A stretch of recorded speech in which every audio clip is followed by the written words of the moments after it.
안녕하세요. 사람 하나 걸러냈더니 평온한 인생을 살고 있는 40대 남자입니다. 저는 아주 행복한 가정을 꾸리고 아들 하나 키우면서 아내와 행복하게 살고 있어요. 그리고 남들도 부러워할 만큼 행복한 가정을 꾸리기까지 우여곡절도 참 많았습니다. 집신도 짝이 있다는 말이 있긴 있나 봐요. 저도 지금의 아내를 만나기 전까진 결혼이나 할 수 있을까 싶었거든요. 하지만 결혼하고 보니까 둘만 좋다고 잘 살 수 있는 게 아니라는 걸 알게 됐습니다. 저는 결혼 후 지금에 이르기까지 고비가 참 많았어요. 이런 사연까지 쓰게 할 만큼 절 힘들게 했던 사연을 풀어보겠습니다. 30대 초반 저는 3년간 연애를 이어오던 여자친구와 결혼 준비를 했던 적이 있었어요. 문제의 시작은 신혼집을 알아보기 시작했을 때부터였어요. 요즘 자가 마련하고 결혼하는 부부들 거의 없지 않습니까? 제가 우선 전세로 알아보자고 하니까 여자친구는 저한테 황당한 말을 내뱉었습니다. 전세로 시작하자니 그게 무슨 소리야? 무리하게 대출받으면 이자도 많이 나오고 부담스럽잖아. 내 친구들은 다 자가로 시작하는데 나만 어떻게 전세로 시작해? 여자친구는 신혼집 이야기가 나올 때부터 친구들의 결혼과 비교를 하기 시작했습니다. 여자친구와 저는 동갑내기였고 그쯤이 주변에서도 결혼을 많이 하던 시기였어요. 그래서 그런지 여자친구는 사사건건 친구들과 자기를 비교하고 있던 겁니다. 결혼 준비를 하나씩 거듭할수록 여자친구는 제가 알던 모습과 달라지기 시작했죠.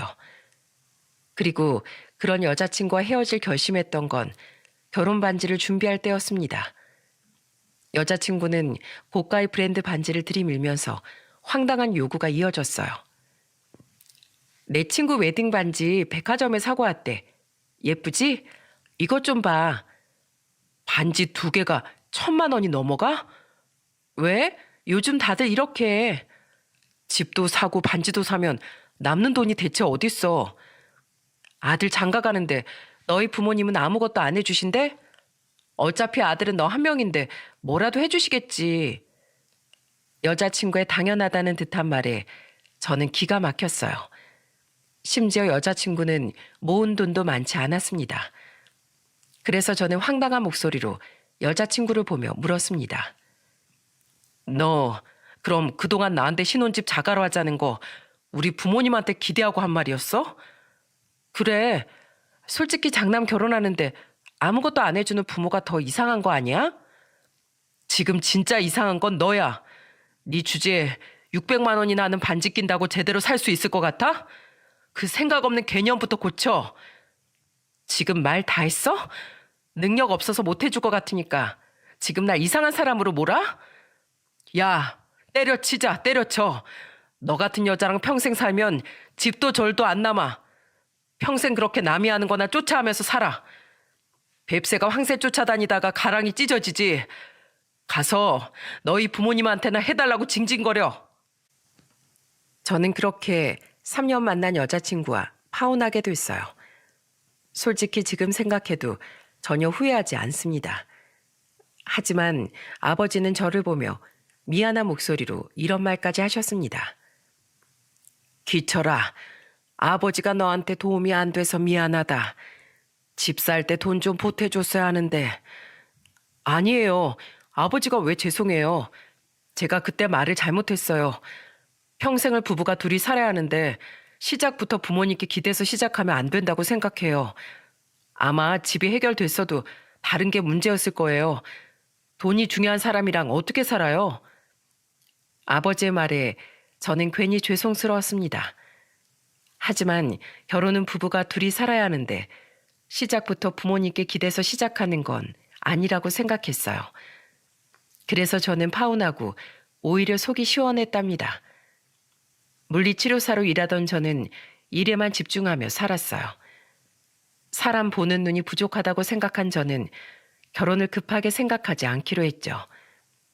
그러다 보니 어느덧 30대 후반이었고 보다 못한 여동생이 저한테 좋은 사람이라면서 소개를 해주더군요. 그렇게 나간 자리에서 지금의 아내를 운명처럼 만났어요. 인상도 좋고 서글서글한 성격의 아내는 대화도 잘 통했습니다. 그 후 저희는 여러 번 만나다가 연애까지 이어지게 됐어요. 그리고 연애 1년 차에 저희 집에 아내를 소개시켜주러 같이 갔습니다.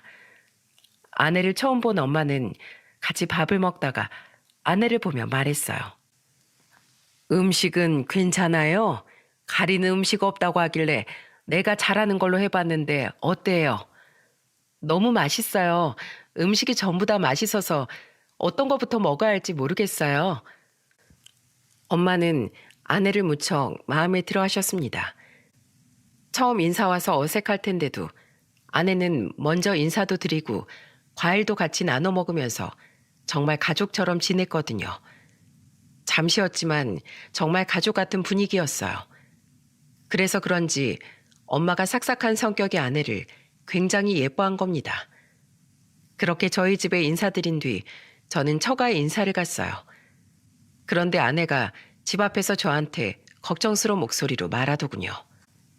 우리 엄마 성격이 솔직해서 말이 좀 직설적일 수 있어. 괜찮아. 오히려 솔직하게 말해주시면 좋지 뭐. 그렇게 솔직한 게 아니라 조금 기분 나쁠 수도 있는데 내가 중간에서 잘 막아볼게. 걱정하지 마. 아내는 잔뜩 걱정했지만 저는 대수롭지 않게 생각했어요. 그때 처제는 아내보다 먼저 결혼한 상태라 처제 남편까지 그 자리에 있었습니다. 그리고 그때부터 저한테 불편한 상황이 펼쳐지기 시작했어요. 그 상황을 만든 건 장모였죠. 처음 인사 가는 자리에 빈손으로 갈 수 없어서 과일 바구니와 영양제를 들고 갔습니다. 그런데 장모가 그걸 보더니 비아냥거리는 목소리로 말했어요. 뭐야? 과일이랑 영양제? 우리 둘째 사인 첫인사 왔을 때부터 양손 무겁게 왔었는데 그때 우리 둘째 사이가 사준 명품 스카프 내가 아직도 가지고 있잖아. 근데 이건 누구 코에 붙이라고 사온 거야? 장모는 처음 보자마자 저한테 불만 가득한 소리를 하는 겁니다. 저는 예상치도 못한 장모의 반응에 당황스러웠어요. 그때 아내는 그런 장모를 보면서 단호한 목소리로 말했습니다. 근데 엄마 스카프 답답하다고 못하고 다니잖아. 집에만 모셔두면서 뭘 그렇게 자랑이야? 내가 언제 답답하다고 했어? 명품이니까 아까워서 못하는 거야. 엄청 부드러운 실크라 내가 아까워서 못하겠더라니까. 아휴, 그럼 그게 뭐가 좋은 거야. 그거야말로 약에 쓸래도 못 쓰겠다.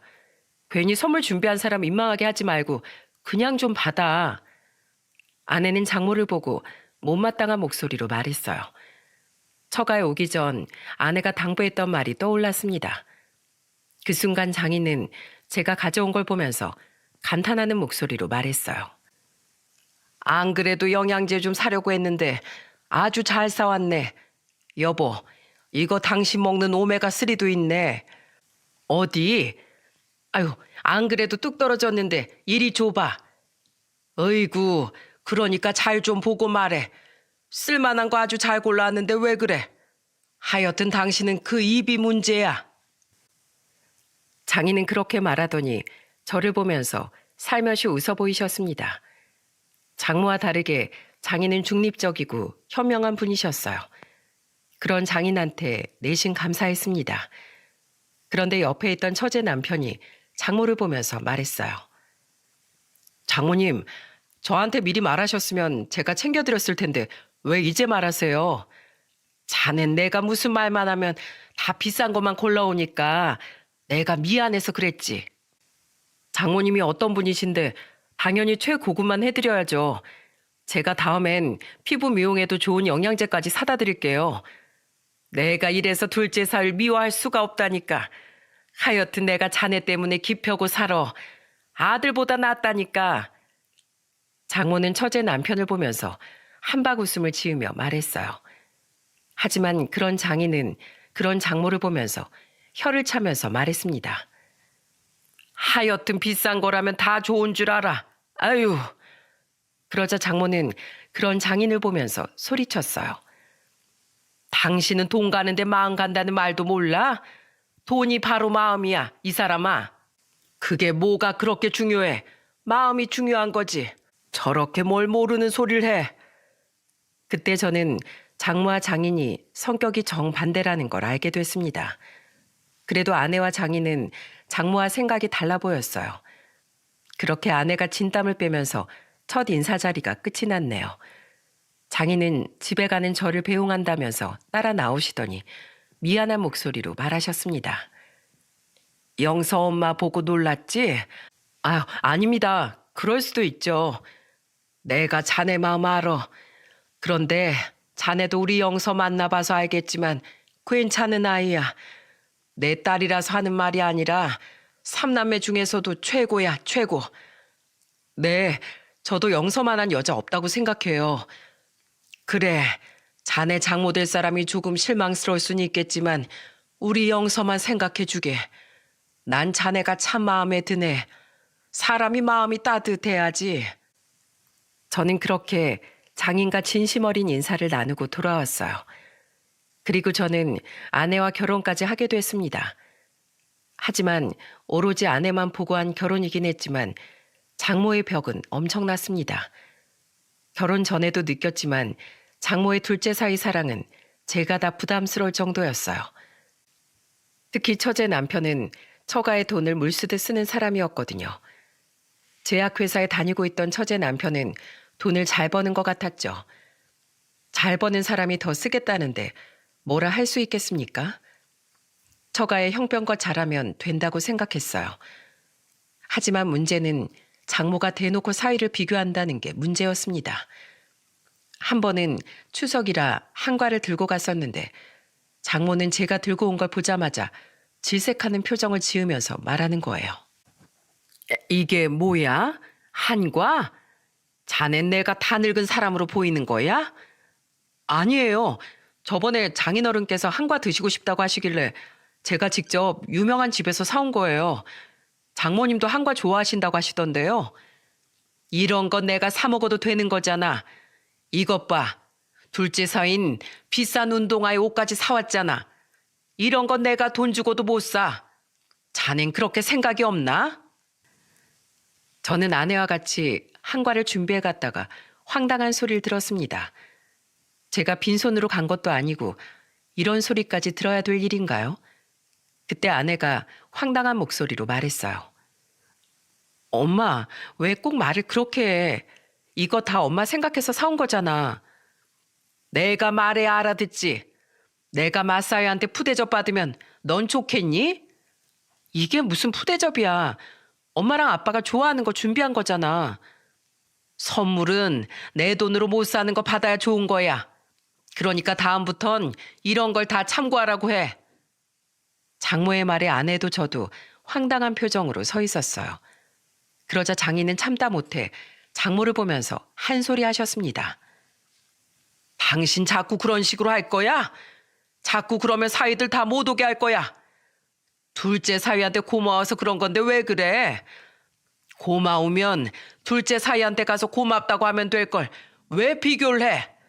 맞사위가 다른 집 장모랑 비교하면 당신은 기분 좋겠어? 우리 딸도 시댁 갈 텐데 거기서 비교되면 좋겠냐고. 알아서 잘하면 그럴 일도 없지. 당신은 왜 맨날 나만 잘못됐다고 하는 거야? 하여튼지 안 맞아. 장모는 괜히 장인의 말에 화를 냈습니다. 그러자 둘째 사위는 거들먹거리는 목소리로 저를 보면서 말했습니다. 아유, 그러니까 돈 좀 쓰지 그랬어요. 한 번 할 거 제대로 쓰면 좋잖아요. 그런 건 언제든지 할 수 있는 선물이잖아요. 추석에 진심만 전하면 되는 거죠. 그저 돈만 쓴다고 마음 담긴 선물이겠어요? 그냥 가서 사기만 하면 되는 거잖아요. 보니까 장모님 신발 사이즈도 안 맞는데요. 신발은 크게 신는 게 편하죠. 딱 맞는 것보다. 위험하죠. 어른들은 신발 크게 신으면 넘어지시기 딱 좋아요. 뭘 알고 사야지 너무 막 산 것 같네요. 신경을 좀 써서 사지 그랬어요. 제 말에 처제 남편은 당황한 표정이었어요. 제가 봐도 장모가 기뻐서 신은 신발이 꽤 커 보였거든요. 그런데도 장모는 비싼 신발이라면서 좋아한 거죠. 장모도 신발이 크다고 느꼈는지 처제 남편을 보며 말했어요. 이거 근데 좀 큰 거 같은데 교환해야 되는 거 아니야? 그 정도는 그냥 신으셔도 괜찮아요. 그리고 제가 시간도 많이 없어서 교환하기도 번거롭고요. 장모는 애써 괜찮다고 했지만 그 후로 장모는 신발 신고 돌아다니는 걸 본 적이 없었어요. 처가에 올 때마다 그 신발은 그대로 상자 안에 있었거든요. 그래도 장모는 한결같이 둘째 사위만을 최고라고 말했어요. 결혼 1년 차 쭉 지켜보니까 장모는 둘째 사위의 선물 공세를 좋아하는 것 같았습니다. 선물을 싫어하는 사람 없다지만 장모는 완전 노골적으로 돈 타령만 했어요. 심지어 제가 장모 생신 때 용돈을 드린 적이 있는데 제 앞에서 목걸이를 들이밀면서 말하는 겁니다. 이거 보여? 내가 목걸이가 3개가 있는데 그중에 2개는 둘째 사위가 해준 거야. 내가 지나가는 말로 예쁘다고 한 것까지 다 기억했다가 다 사준다니까. 내 한마디면 바로 지갑이 열려. 이 반지도 목걸이도 다 사줬는데 맞사이가 돼서 꽂아 놓은 보리차루처럼 있어? 제가 안 챙겨드린 것도 아니고 용돈 챙겨드렸잖아요. 보리자루라뇨. 그깟 용돈 누구 코에 붙여? 그깟 용돈이요? 장모님, 그런 건 형편껏 하는 거죠. 설령 부족하다고 느끼시더라도 그렇게 말씀하시면 저도 서운하죠. 그렇게 못마땅하시면 다시 주세요. 줬던 걸 왜 뺏으려고 그래? 볼 때마다 화나실 거 아니에요. 그냥 제가 식사 대접할 테니까 용돈으로 받기 싫으시면 돌려주세요. 됐어. 내가 이번만 참고 받을 거야. 그리고 누가 다시 줄 만큼 싫다고 했어? 말이 그렇다는 거지. 뭐 어쨌든 챙겨줬으니까 내가 잘 쓰겠네. 저도 그때는 참다 못해 장모한테 저런 소리를 했던 거예요. 하지만 장모는 제가 그렇게 말할 줄 몰랐던 건지 당황한 표정으로 봉투를 다시 재빠르게 주머니에 챙기는 겁니다. 그런 장모를 거의 다 포기한 채 살았어요. 저런 장모를 어떻게 만족시킬 수 있겠습니까? 그냥 저는 나름대로 할 도리만 하면서 지냈어요. 그러다 2년 뒤 처가에 날벼락 같은 일이 생긴 겁니다. 건강했던 장인이 위암 판정을 받게 된 거죠. 아내와 저는 깜짝 놀라 처가로 달려갔어요. 장모는 한숨만 쉬고 있고 장인은 착잡한 표정으로 앉아 계셨죠. 아내는 그런 장인을 보면서 말했습니다. 아빠, 괜찮아? 이게 무슨 일이야? 수술 날짜 잡고 왔다. 이기라서 수술하고 항암 치료까지 하면 된대. 너무 놀라지 마. 아빠 나이도 있는데 당연히 걱정되지. 아빠 자꾸 입맛 없다고 하고 자꾸 살 빠질 때 내가 알아채고 병원에 같이 갔어야 했는데 죄송해요. 내 몸 관리 못한 내 탓이지 왜 네 탓이야. 아빠는 괜찮으니까 걱정 마. 그렇게 아내는 장인 손을 잡고 울었습니다. 장인은 같이 눈물을 흘리면서 괜찮다는 말만 반복하셨죠. 그런데 그 모습을 보고 장모가 한 소리 했어요. 그러게 평소에 자기 몸은 자기가 알아서 챙겼어야지. 이게 뭐야? 아이고 속 터져서 원. 장모는 답답하다는 듯 가슴을 내려치기까지 했습니다. 아내는 그런 장모를 보면서 화를 내면서 소리쳤어요. 엄만 지금 그런 소리가 나와? 아빠가 평생 우리 위해서 살다가 이렇게 되신 거잖아. 그래, 내 탓이다. 넌 꼭 그렇게 내 탓을 해야 속이 편하냐? 제발 엄마가 옆에서 마음 좀 다잡고 아빠 좀 챙겨. 대체 언제까지 그렇게 엄마 마음대로만 살 거야? 내가 알아서 할 거야. 집에 아픈 사람 있으면 창살 없는 감옥이라는데. 아이고 내 팔자야. 장인이 아프다는 말에 장모는 앞으로 편히 나가지 못하겠다고 답답해했어요. 그 모습을 보고 아내는 크게 실망했던 겁니다. 그리고 장인이 수술받고 나오는 날까지 극진히 모셨던 건 아내였어요. 장인이 수술을 받던 날 처제가 혼자서 문병을 왔더라고요. 아내는 처제를 보면서 물었습니다. 너 혼자 온 거야? 제부는? 아, 우리 남편 바쁘잖아. 그냥 나 혼자 왔어. 대체 뭐가 그렇게 바빠서 입원하는 날도 못 오고 수술 받던 날도 못 오는 거야? 나라도 왔잖아. 그냥 언니가 좀 이해해줘.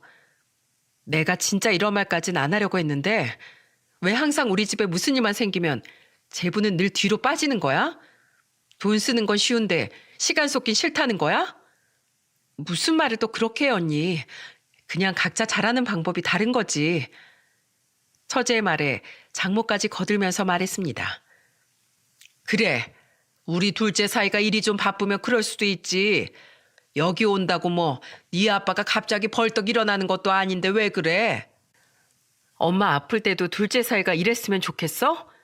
엄만 대체 왜 그래? 사람이라면 지켜야 될 도리가 있는 거라고. 퇴원할 땐 오겠지. 왜 설레발이야? 네 아빠 회복해야 되니까 다 조용히 해. 장모는 둘째 사이를 감싸주기 바빴어요.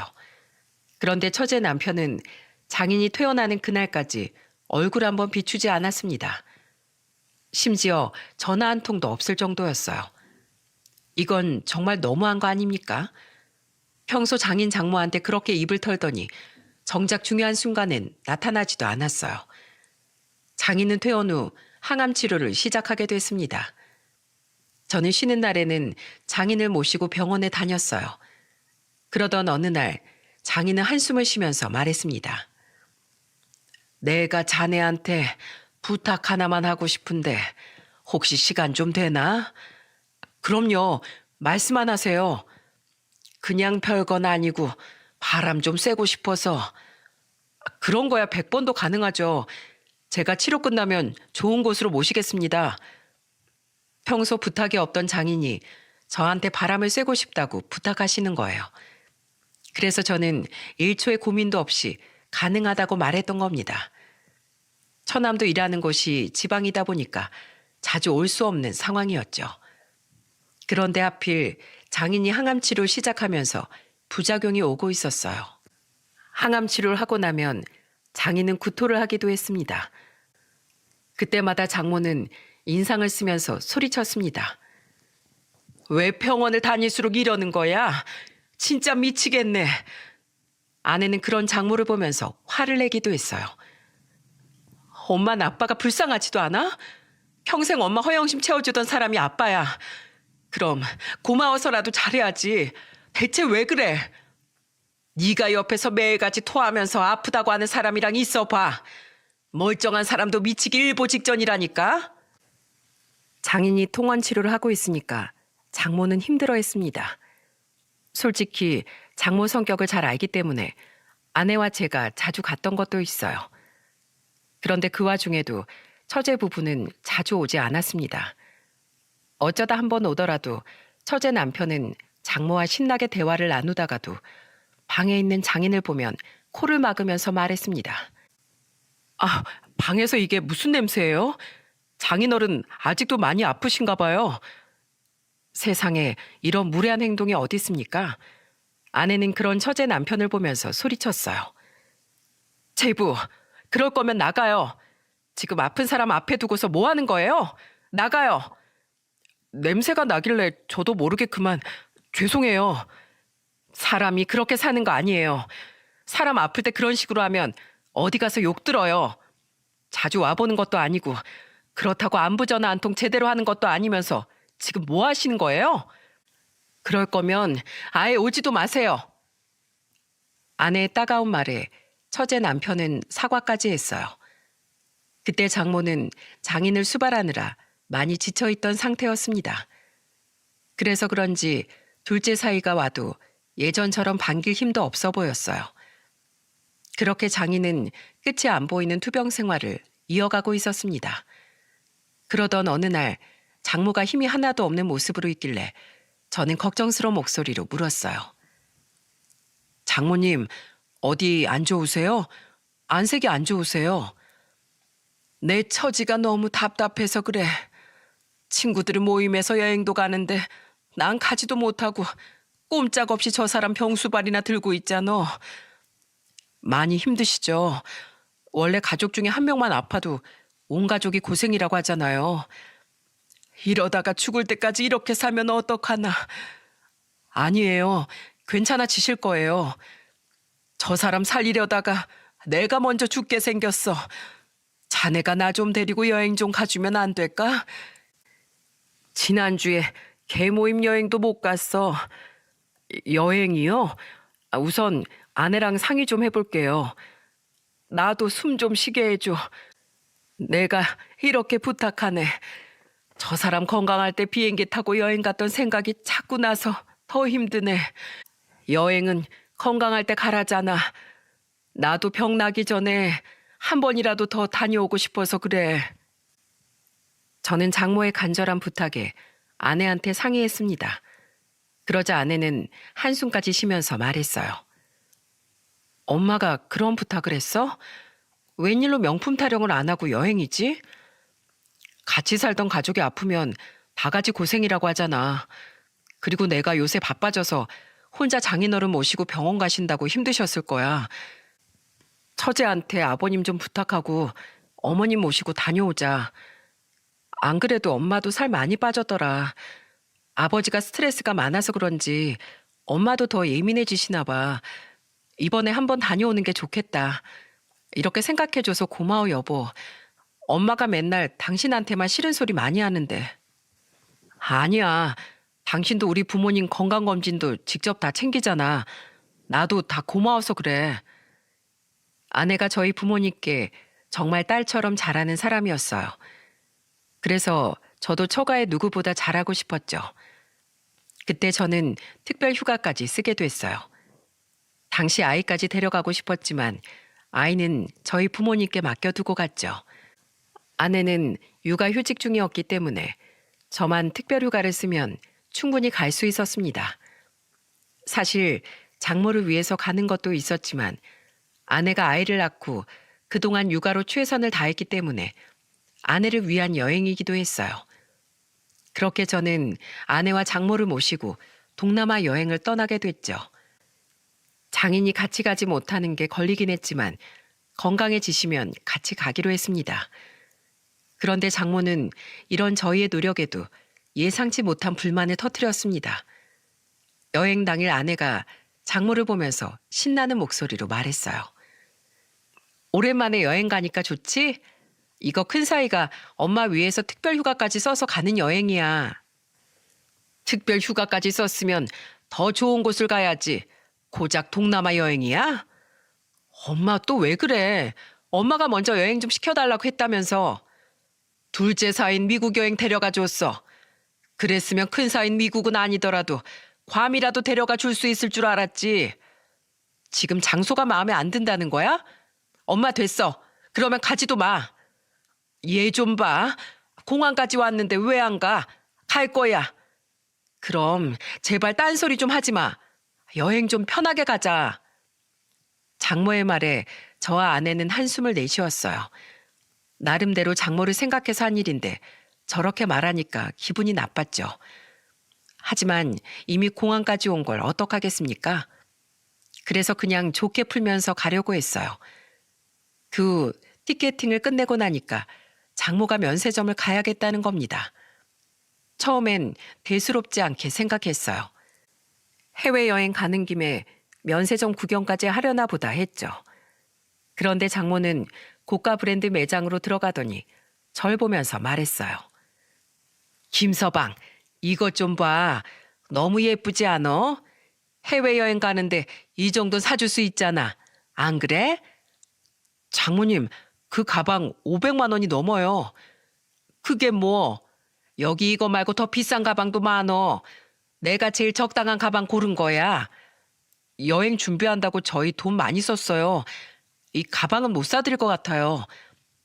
해외여행 가면서 면세점 쇼핑할 돈을 마련 안 한 거야?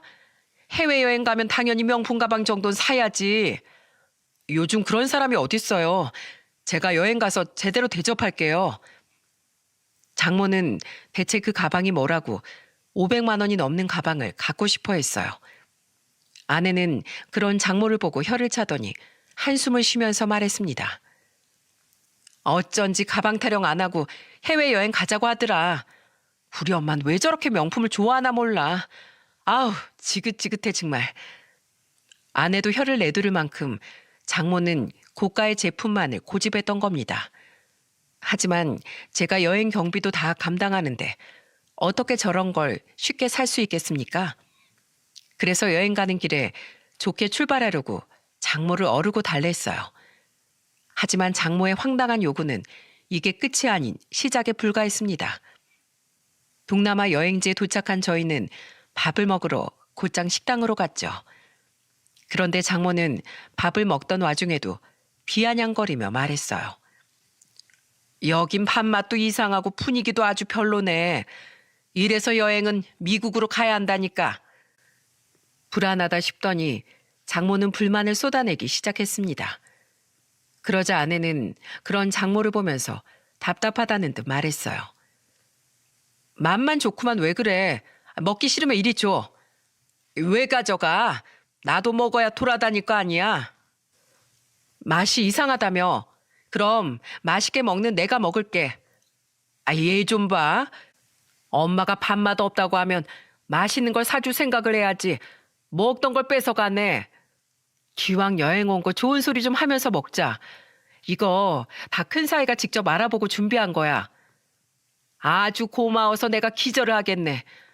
아유, 내 팔자야. 가방까지 포기한 여행인데 어떻게 이래. 아유, 속 터져. 장모의 말에 저도 슬슬 화가 나더라고요. 아무리 동남아 여행이 싫어도 처음 와본 곳이면 그냥 잘 놀 수 있는 거 아닙니까? 장모는 밥 먹을 때도 저러더니 관광지에 가서도 똑같았어요. 심지어 관광지에서 신나게 웃는 아내를 보면서 장모는 비웃으면서 말했습니다. 이게 뭐가 이쁘다고 쟨 저 난리야? 하여튼 촌스럽다니까. 장모님, 여행 불편하시면 숙소에 계실래요? 저랑 아내는 여기 더 보고 싶거든요. 그게 무슨 소리야? 나 혼자 방에 있으라고? 네, 동남아 여행 싫으신데 억지로 다닐 필요 없어요. 누가 싫다고 했나? 불편하다고 했지. 나도 같이 다닐 거야.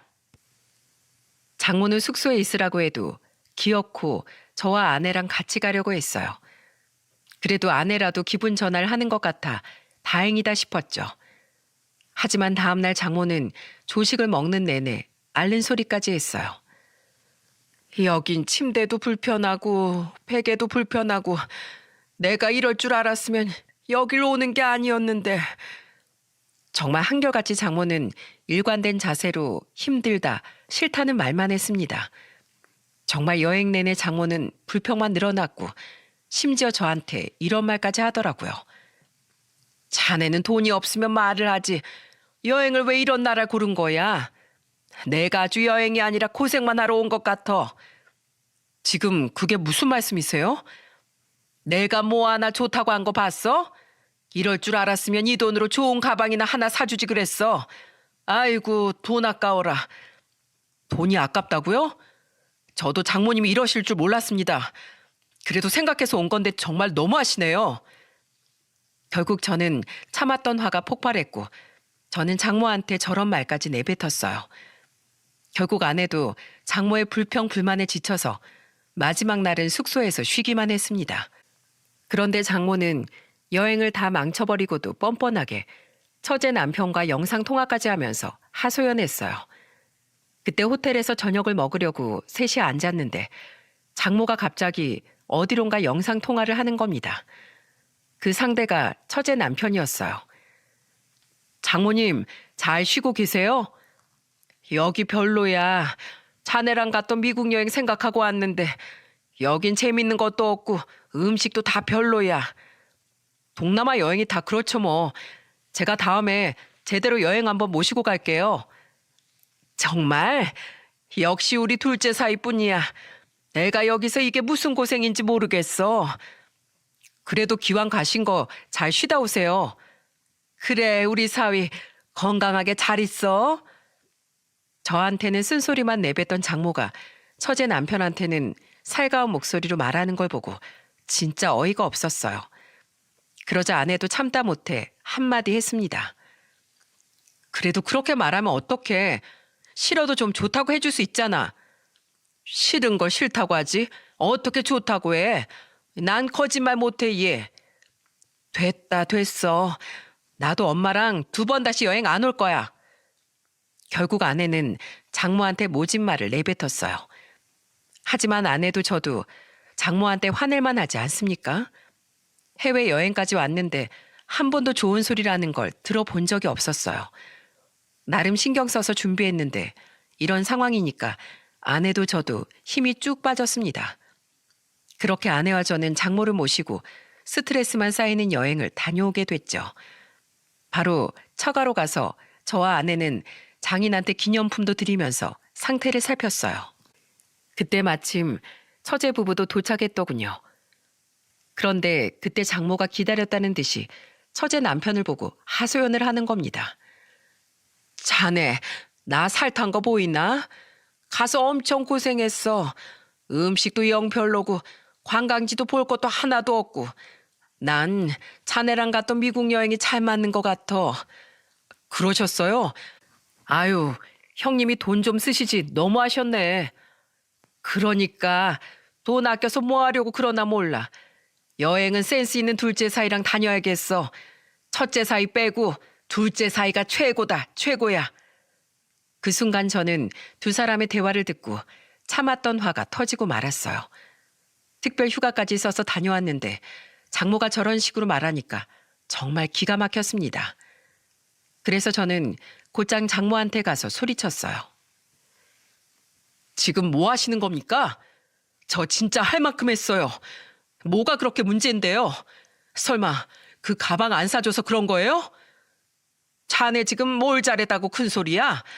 애초에 제대로 여행 준비 못할 거면 가방 하나 사주는 게 훨씬 낫지. 안 그런가? 장모는 처제 남편을 보면서 자기 말이 맞지 않냐면서 말했어요. 그렇죠. 형님, 그냥 가방이나 하나 사드리지 그랬어요. 장모님을 몰라도 너무 모르시네요. 누가 그걸 몰라서 그래? 동서처럼 물건 하나 사는 거 어려운 거 아니지. 그런데 사람이 그런 물건 하나보다 같이 있어줄 때 더 힘이 되기도 하는 거라고. 장모와 맞장구를 치는 이 상황도 진짜 기가 막혔습니다. 그래서 그때 장모를 보면서 소리쳤어요. 도저히 못 해먹겠습니다. 이제 큰 사이 때려치고 이혼하면 끝이에요. 영원히 전 빠져드릴게요. 둘째 사이만 보고 사세요. 그동안 아내만 보고 살았고 처가라고 저 나름대로 했던 건데 더 이상 이렇게 바보처럼 살기 싫습니다. 뭐야? 이혼? 그래, 잘 생각했어. 나도 돈 없는 사이 필요 없어. 돈이 없으면 센스라도 있던지. 어쩜 그렇게 사람 위할 줄을 몰라. 아내는 제가 거실에서 장모와 싸우고 있는 걸 보고 달려 나왔습니다. 저는 그런 아내를 보며 소리쳤어요. 당신 잘 들어? 난 이제 여기 사위 아니야. 당신도 들었지? 돈 없는 사위는 필요 없다고 하시니까 난 이만 여기서 그만둘게. 여보, 왜 그래? 일단 나랑 얘기해. 난 이렇게 바보처럼 살기 싫으니까 당신이 결정해서 연락 줘. 그렇게 저는 처가에서 폭탄 발언을 하고 나와버렸습니다. 제가 나간 뒤 장인은 저한테 전화하셔서 미안한 목소리로 말했어요. 자네, 내가 이렇게 사과할게. 날 봐서라도 생각을 돌려줄 수 없나? 우리 영설 봐서라도 마음 좀 풀어주게. 저 그동안 많이 참고 살았습니다. 아무리 어머님이 비교를 해도 나아지겠지. 언젠가는 제 진심 알아주실 거라고 생각했어요. 그런데 이번 여행 다녀오면서 느꼈어요. 장모님은 절대 변하지 않을 사람이에요. 저는 더 이상은 못하겠습니다. 내가 자네한테 면목이 없네. 미안하네. 장인의 사과에 저도 가슴이 아팠습니다. 하지만 장인도 저한테 이렇게 사과를 해주시는데 장모는 단 한마디 사과도 하지 않았어요. 결국 저는 며칠 뒤 이혼장까지 처가로 보내버렸습니다. 그러자 아내는 단호한 목소리로 전화했어요. 여보, 나 결정했어. 잠시 우리 집으로 와줄 수 있어? 여기서 다 말할게. 우리 집에서 벌어진 일이니까 여기서 정리하고 싶어. 아내는 처가에서 모든 걸 정리하겠다고 했습니다. 그래서 다음 날 처가로 마지막을 정리하러 갔어요.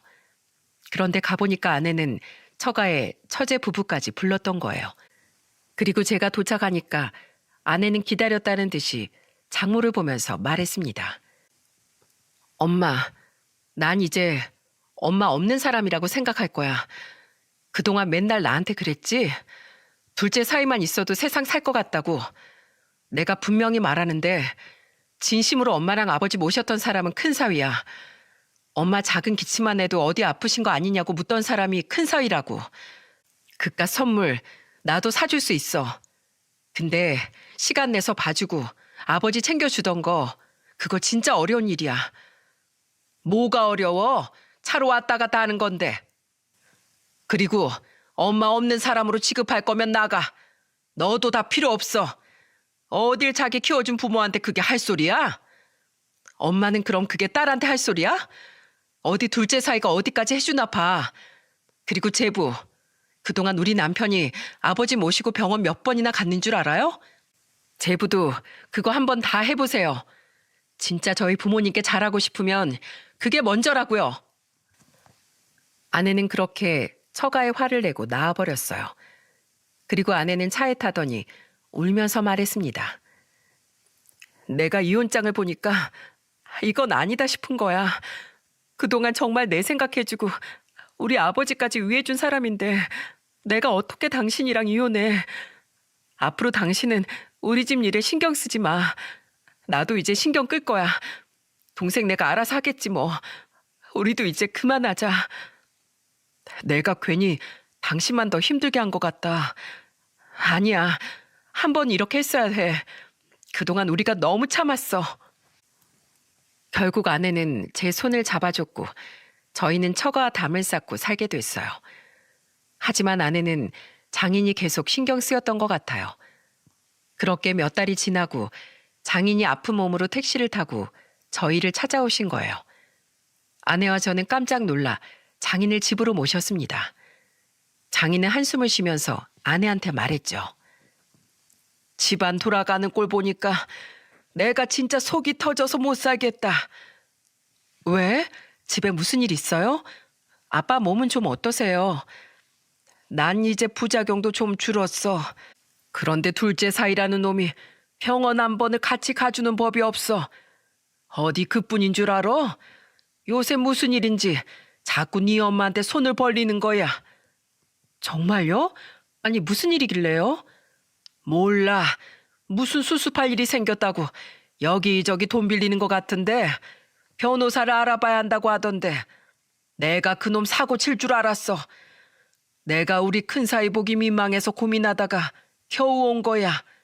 지금 자네 장모도 머리가 아주 복잡할 거야. 저는 장인의 말에 담담히 대답하고 말았습니다. 그 후로 아내는 장인을 따로 챙기고 있었죠. 하지만 저는 처가 일에 일절 관여하지 않았습니다. 아내도 그런 저를 이해하고 있었어요. 그런데 1년 뒤 어떤 일이 벌어졌는지 아십니까? 글쎄 동서가 제약회사에 다니면서 거래처 뇌물알선, 리베이트 등으로 징역 1년형을 선고받았다는 겁니다.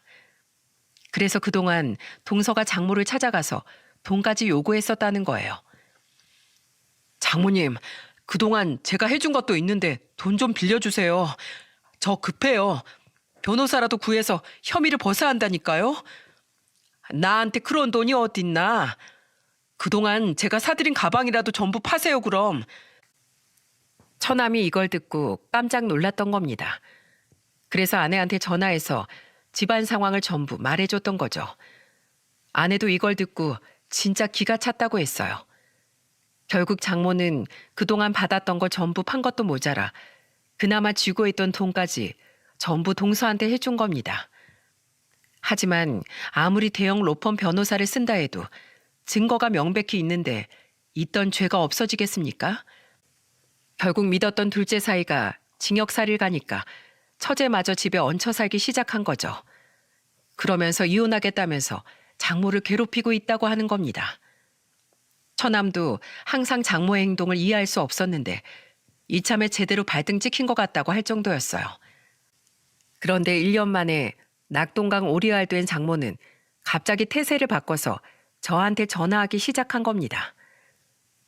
내가 너무 늦게 전화했지? 나 요즘 속이 갑갑하고 너무 힘들어서 그런가. 자네 생각이 너무 많이 나네. 나 좀 용서해 주면 안 될까? 나를 위했던 건 자네인데 내가 그동안 너무 몰랐던 것 같네. 지금 뭐 하시는 겁니까? 저는 돈 있어야 사람 취급하는 사람이랑은 다시 예전으로 돌아갈 생각 없어요. 있을 때 잘하라는 말이 괜히 있는 줄 아세요? 내가 상처 준 건 미안하네. 이제 이렇게 다 깨우쳤잖아. 다시 예전처럼 명절에 다 같이 웃고 떠들면서 지낼 수 없겠나? 저는 불가능합니다. 그동안 저 끝도 없이 노력했고 그때마다 어머님이 했던 말에 저는 가슴에 아직도 비수가 꽂혀 있어요. 그러니까 다시는 이런 식으로 연락하지 마세요. 이만 끊겠습니다. 장모는 끝까지 저한테 애원하면서 빌더군요. 하지만 이미 제 마음은 처가를 떠나 있었어요. 있을 때 잘하라는 말이 괜히 있는 말은 아니지 않습니까? 제가 이렇게 사연을 쓴 것도 소중한 사람이라고 함부로 대하면 안 된다는 취지에서 쓰게 됐어요. 좋은 사람일수록 소중하고 귀하게 여겨야 된다고 생각해요. 하지만 장모는 잘못된 판단으로 사위 둘을 모두 잃은 거나 마찬가지죠. 그리고 내실이 없는 무조건적인 선물은 허황된 신기루일 뿐입니다. 자본주의 시대에 아무리 돈이 중요하다고 해도 돈보다는 역시 사람이죠. 심지어 처제는 남편이 그렇게 되자 결국 이혼까지 하게 됐어요. 애초에 돈으로 이루어진 만남이라 돈이 없으니까 관계도 깨지고 만 거예요. 저는 지금까지도 처가와는 벽을 쌓고 지냅니다. 그래도 항암치료 중인 장인과는 종종 만나기도 한답니다. 아직 조금 더 치료받으셔야 되지만 많이 좋아지고 계세요. 이제는 그저 장인어른이 건강하시기만을 바라고 있습니다. 아내도 장모와는 아직도 연락을 안 합니다. 처제가 이혼하고 처가로 왔다는 소리를 들어서 그런지 아내는 완전히 처가 쪽은 쳐다도 안 보고 있어요. 언제까지 이렇게 살진 모르겠지만 한동안은 이렇게 살 것 같네요.